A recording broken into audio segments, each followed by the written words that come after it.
Depleted uranium munitions are solid uranium-238. They are not coated, they are not tipped.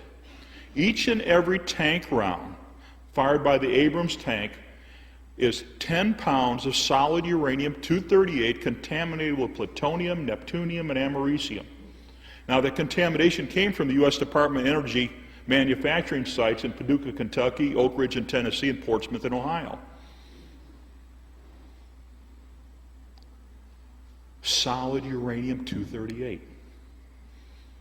Now, the A-10 Warthog aircraft, it's a phenomenal tank buster. It's excellent in combat, just like the Abrams tank is.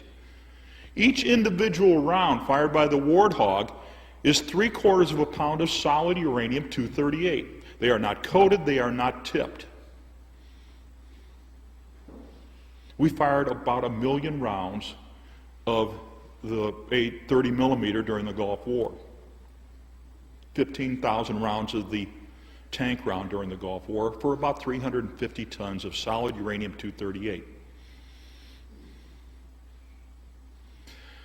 The majority of the casualties during the Gulf War, the majority of those that died, the majority of the Americans that died during the Gulf War and that were injured in the Gulf War were as a result of friendly fire. The U.S. shooting the U.S. with uranium munitions.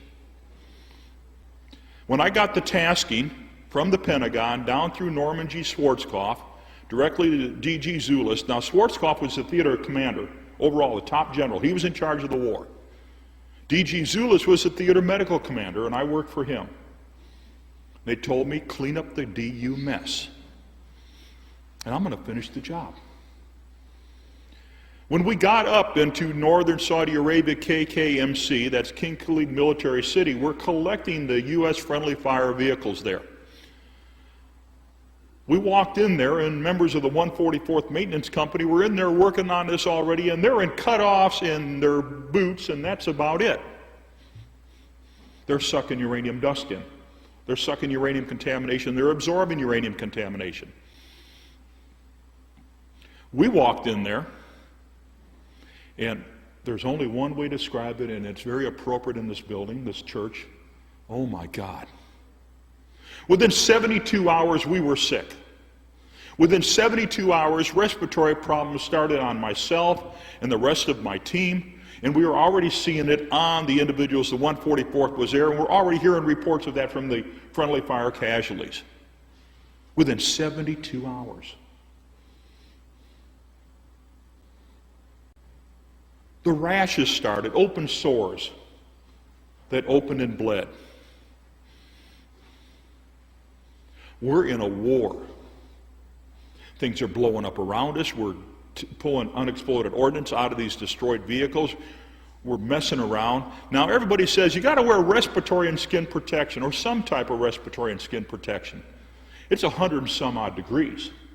And they told us all you need is exam gloves for your medical personnel and a surgical mask. Well, as everybody that's worked in the medical field knows, that a surgical mask is good for spit and not much else. Now, uranium oxides are submicron in size, which means that we're seeing some the size of marbles and sizes going down to submicron. And now a submicron, 1 micron, is 10 to the minus 10th meters. This is atomic scale. And we're sucking this in. And the troops are sucking this in, and they're getting sick. Now, as the health physicist and responsible for the theater, I went to the medical commanders and said, you got to provide medical care for all of the DU friendly fire casualties immediately. We need a radio bioassay, which consists of nasal and pharyngeal swab. You reach in the back of the throat with a Q-tip, and you find out if they sucked in any uranium in. You collect their urine to find out if it was collected in, they're passing it out. You collect their feces to find out if they're passing it out. But you need to do it right away, because in order to get heavy metal to poison, now uranium immediately starts out, your primary problem is heavy metal, not the radiological components. It's the heavy metal components. So we need to do chelation just like you do for lead poisoning. But it has to be done rapidly because of a thing called bio-half-life.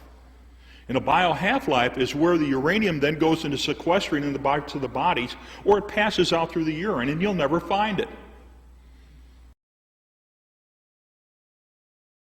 We need to get subscribed and get this unity stronger and beat YouTube at their own game. Okay, that's what this is about. Like I say, go to the remix button, hit the remix button. That way you'll have this video and keep up with this. Otherwise, YouTube's just going to control us, guys, and it's really bad.